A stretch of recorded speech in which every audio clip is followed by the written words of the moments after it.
Holy Spirit knocked me on my butt. Literally, I bounced. It was great. You ladies were there. But it was wonderful. And one of the things that he was said to me that I didn't quite register right away was that this generation isn't going to be dry bones anymore. And I was like, all right, okay, take that in and just kind of sit on it. And then we did Kinship last year, and it was great, and it was wonderful. And I know some great things happened. And it was, okay, cool. And then I'm at work, and God, I need the theme. We got to start working. We got to start planning. There's things we got to get in order that we didn't do last year, that we got to do this, blah, blah, blah, blah, blah. And so for those of you who don't know, I work in a deli, and one of my jobs is to put away meat orders. So 4th week of January, I'm slinging meat into the fridge, and I'm like, God, I need some divine inspiration. You got to give me the theme. You got to let me know what's going on. And then I hear this word, and it's, I gave it to you already. And I'm like, literally outside the fridge, for those of you who work at Edelweiss, you know where I'm standing. And I was like, I stopped for a second, and I'm staring at the wall. And I'm like, you gave it to me already. And I cracked my head. I was like, huh? And I was like, oh, okay, but I keep working, so, I'm getting paid. So I continue, and he's like, yeah, when you fell down. And I was like, oh. And so I was like, okay, dry bones. Okay, it's a valley of dry bones. Okay. I'm like, uh-huh. I'm like, okay, that's the verse, but what is the theme that goes with the verse? And he's like, warrior. And I remember running into the cooler, making sure the door was closed, and I'm texting Bryce and Jackie. I'm like, I have the theme, it's warrior. And they were like, yeah, so much for resting and taking time off. And I was like, I waited a week. So that is how the theme was given to me, and I'm very excited about it. And then as we were planning and he was giving me the speakers and who could come and share this weekend, the one thing that really impressed on my heart was he wanted warriors to come and speak this weekend. And so you guys are really lucky because you have some really powerful people who have been through some stuff who are going to share wisdom above wisdom. And so that is how I got the speakers. So, So I am going to be speaking from, like I said earlier, Ezekiel 37, chapter 37, verses 1 to 14. And this section of verses is called the Valley of Dry Bones. And now, I don't know how many of you know much about, what you know about Ezekiel, but Ezekiel is a prophet. He's one of the famous prophets of the Bible. God did some messed up stuff to this guy. This poor man. You want to know why prophets are considered crazy? Because God takes them to the ringer. This is just one of the many things he did to this poor guy. So I'm going to start reading, and then I'm going to go in a little bit about what is, because it's chock full. These 14 verses are chocked full of good stuff.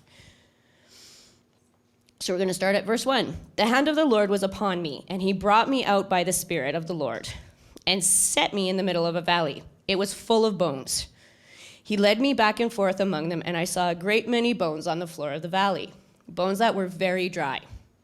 He asked me, Son of man, can these bones live? I said, O sovereign Lord, you alone know. And then he said to me, prophesy to these bones, and say to them, dry bones, hear the word of the Lord. This is what the sovereign Lord says to these bones. I will make breath enter you, and you will come to life. I will attach tendons to you and make flesh come upon you and cover you with skin. I will put breath in you, and you will come to life. Then you will know that I am the Lord. So I prophesied as I was commanded. And as I was prophesying, there was a noise, a rattling sound as the bones came together, bone to bone. I looked, and the tendons and flesh appeared on them, and skin covered them. But there was no breath in them. Then he said to me, prophesy to the breath. Prophesy, Son of Man, and say to it, this is what the sovereign Lord says. Come from the four winds, O breath, and breathe into these slain, that they may live. So I prophesied as he commanded me, and breath entered them, and they came to life, and stood up on their feet, a vast army. Then he said to me, Son of man, these bones are the whole house of Israel. They say, our bones are dried up and our hope is gone. We are cut off. Therefore, prophesy and say to them, this is what the sovereign Lord says. O my people, I am going to open your graves and bring you up from them. I will bring you back to the land of Israel. Then you, my people, will know that I am the Lord. When I open your graves and bring you up from them, I will put my spirit in you, and you will live, and I will settle you in your own land. Then you will know that I, the Lord, have spoken, and I have done it, declares the Lord. There's a lot in there. I can't even imagine what it must have been like for Ezekiel. One, to be taken by the Spirit of the Lord to a valley. Now, valleys aren't exactly small. They're pretty hefty. They're pretty big. And he's walking through the valley, and not only does he have to go into this valley, but he has to walk amongst a valley full of dry bones. Little intimidating. God's like, hey, just hang out for a bit, walk around. It is gross. I'm sorry, have you guys ever seen a skeleton? Right. Yes. So just imagine walking through a valley of this. And then have God say to you, hey, you think they can live again? Gotta love Ezekiel and his wisdom. He's probably thinking, no. But he goes, Sovereign Lord, only you know. Good answer. Very good answer. I, in my lack of infinite wisdom, would probably have been like, oh, no. Probably not. They're dead. Right? One of the things what is often missed about this particular set of verses, though, is people automatically go to the end and look at the fact that the bones come to life. What made those bones be there in the first place? There was a war. There was a fight, and they lost. You're not going to have a valley of dry bones if you didn't have a fight to begin with. And I'm going to come back to that later. And so then God says, hey, prophesy. As somebody who has the gifting of prophecy, that would be overwhelming. I get the lovely joy of being getting edifications and encouragement, and every once in a while, guidance, we'll say. Some people call it the Launa Smackdown. You know who I'm talking about. I like the chuckles. But I have never been asked to stand before a valley of dry bones and breathe life and prophesy over them so that they start coming back together. So I can't imagine how terrifying and intimidating that must have been. But he was obedient and he did it. And then I want you all to tap into your childhoodness and your imagination. Imagine how loud that must have been. The rattling. Just the absolute clatter and banging and ugh. I think I probably would have tucked tail and ran, right? Because all of a sudden, not only are these dry bones rising up together, but then the tendon is coming on them and the muscle is growing and then the skin. We live in a day and age where CGI is a real thing, and they could show you. So we see stuff melting. Now just do that in reverse, and that's what he saw. Right? God. There's just so much in here, and I just could keep going, but I won't. But what's interesting is when they come to life, they talk about how they don't have hope. That they've lost hope. Israel went through a ton of stuff. They kept getting attacked by this king and this king and this king and that king, and they weren't trusting God, and their hopes and dreams were lost. And the reason why this is so very important is because your generation's hopes and dreams are lost. I've seen it happen. I've watched it happen. I've watched youth turn into young adults. And I've seen a valley of dry bones happen before my eyes. I've seen you fight battles, and I've seen some of you lose. And I've seen you lie down, and I've seen you dry up.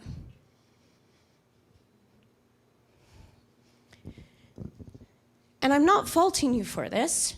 I'm not condemning you, because I get it.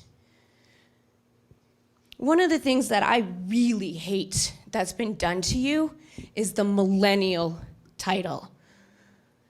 I hate that title. There are a couple people in this room that I will go on a tangent when they say millennial. I'm like, don't you? I hate it. Because it's not a title, it's a curse. Curses are a real thing, guys. And that is a curse. All these generational names, baby boomers, Gen X, millennials, these aren't titles, these are curses. And we're breaking the curse today. But I want to go into, I am not even looking at the right notes. I want to go into labels, some of the titles and names that you guys have been given, okay? Ready? You're entitled. You're lazy. You're not loyal. You're the lonely generation. You're all the same. You want a participation trophy for just showing up. Sidebar, I would love a participation trophy for just showing up, because showing up is hard. Give me my little gold statue that said, you went to work today, good job. I want that trophy. I want the trophy that says, hey, you put on pants, good job. Okay? Sometimes showing up deserves a trophy. It's my little tangent about that. You're complacent. You don't follow directions. You're selfish. You're the YOLO, FOMO generation. And if you don't know what that means, you only live once, or your fear of missing out. You're too sensitive. What I find funny is that these are all negative. Not one of these is building. Not one of these is telling you that you're gonna make a difference. Not one of these is telling you what you really are, which is a warrior. No wonder you lost hope. No wonder you laid down and dried up. And then in the next breath, you're also the generation that's killing industries. If you're lazy and complacent, how are you killing industries? How does that work? Do you wanna know the industries you're killing? I have them. So, you killed the cereal industry, casual dining, department stores, motorcycles. I'm sorry, Chris. I'm sorry. It's your fault. You're killing it. Napkins, straws, diamonds, housing/home ownership. You can't own a home if you can't put down a down payment. That's why it's killing it. It's not your guys' fault. Tangents. Cable TV, gyms, beer, canned tuna, golf, fabric softener, banks. What's really easy is when you look at, as I was doing my research, the whole killing of cable TV and banks, it's actually my generation that does more streaming and online banking and paying our bills online and doing this online, because we don't want to go to the banks and stand in line. That's why we go online. It's true. Am I wrong? I'm not wrong. I stream. I do all my banking online. I pay all my bills online. I even tithe online. I do. So how can you be all these things and killing all these things and want to make a change in the world? You don't. If you have all these people coming at you, telling you're doing all these negative things, I'd lie down too. I'd be tired too. I'd give up too. But we're doing something here today. We're doing something here this weekend. Because as I was prepping this, God blessed me with something. And these labels, these generational labels, we're not owning them anymore. So if you're a baby boomer, no, you're not. You're the wisdom generation. If you're Gen X, you're not Gen X. You're the mentoring generation. And millennials, oh, yours is the best, you guys. I like mine. Don't get me wrong, I like mine. But you guys are the warrior generation. And the reason why you're the warrior generation is because you have a generation after you that you have to fight for. Do you want to know why the devil is trying to break you down and keep you down? It's because you're a threat. I have seen some of you do amazing things in your youth. I have been blessed to witness it, and I know others in this room have too. And I have seen you be a threat, and I have seen you do things that nobody else could in their teens. So, but what better way to go and stop you from being a threat than telling you're lazy, you're useless, you're all these things? Because then why would you keep fighting? Why would you get up in the morning and put your big boots on and be like, I'm going to change the world?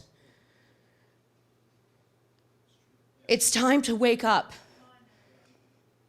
You're not a valley of dry bones. That's not your generation. You're warriors. And you need to put on your armor, and you need to start fighting, because the generation after you needs to see what it looks like to fight. They need godly men to put on their armor and be like, I see you. I know what you're going through, and you're not alone. I know it's hard. I know it's tiring, but you can do it. We need godly women to show what it's like to be a warrior and a queen, because that's hard. I needed it. There's something to be said about being bold and being brazen, but still being quiet and soft. And you guys are the warrior generation because you can only say the things that need to be said in the way that they have to be said, because you're sensitive, because you're passionate. It's not my generation. We're supposed to come alongside you and mentor you in it and walk alongside you and help you, but we can't do it. And it's the wisdom generation that's going to come and give you the tools that you need. There's no more calling. Now is the time to break those generational separations. We need the wisdom generation. We need the mentoring generation. And we need the warrior generation. You gotta stand up. You gotta wake up. Now is not the time to lay down and dry out, because this world is dark. This world is broken. You guys have to stand up and fight. You have to stand up and fix.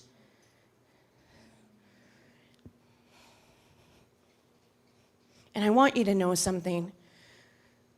God is here. And it's okay if you're hurt and you're mad. Good. Be mad. But be mad at him. Talk to him. You're tired? You're in a safe place, because he's going to give you rest this weekend. You're unsure? You don't know where he wants you to go? Ask him this weekend. He's the way maker. Yes. He is the one who's going to guide you. And this weekend is the start. This weekend is when we break chains. This weekend is where we start building foundations. This weekend is where we stop being that valley of dry bones. Because I do see that I have a part to play. I'm here to walk alongside you. I'm here to look at you and say, I see you. I hear you. I understand you. I've been there. I walked away from the church. Nothing good came of it. So if I can help you at least one to rethink that decision, then this weekend was worth it. Because God is going to use you to build foundations. He's going to use you to change this world. So make the decision this weekend to choose. Because you need to wake up. You need to wake up, warrior generation. You're not millennials. You never were. You were always warriors. You just kind of forgot. So I'm going to ask Grace Rev to come up, and they're going to play Breakthrough, because it's going to be a breakthrough today. We're going to start it. And while they're getting ready and I'm finishing up, I would like our prayer teams to go to their spots that Jackie delegated or assigned or told you about. I really want you guys, if something I said stirred something in you and you have questions, go to them. God will give them answers. If something I said made you mad, go to them. Good. I'm glad you're mad. Go get answers. If you feel nothing at all, please go and get answers. Please go and get prayer. We have an amazing opportunity with these men and women to go and tap into something. Use them. They're in the back, so you don't have to. Nobody's going to see if you go. Don't you worry. It's okay. Nobody's judging. Nobody's seeing. Nobody's looking. Okay? But this weekend is your time to have God breathe into your life. And I want you to understand something, that you're not alone. You are being fought for so very much. By me, by Jackie, by Bryce, Esther and Sally, by these amazing prayer team, by Grace Rev. And there is Ezekiels that are being placed in your life. Acknowledge who God's bringing, who God brings to breathe life into you. Because the curse is broken. Somebody says millennial, you hear warrior. And the curse is broken, and it's time to wake up and become the warrior that you were called to be. Because I see you, I hear you, and I can see a room of warriors. Let's be warriors, guys.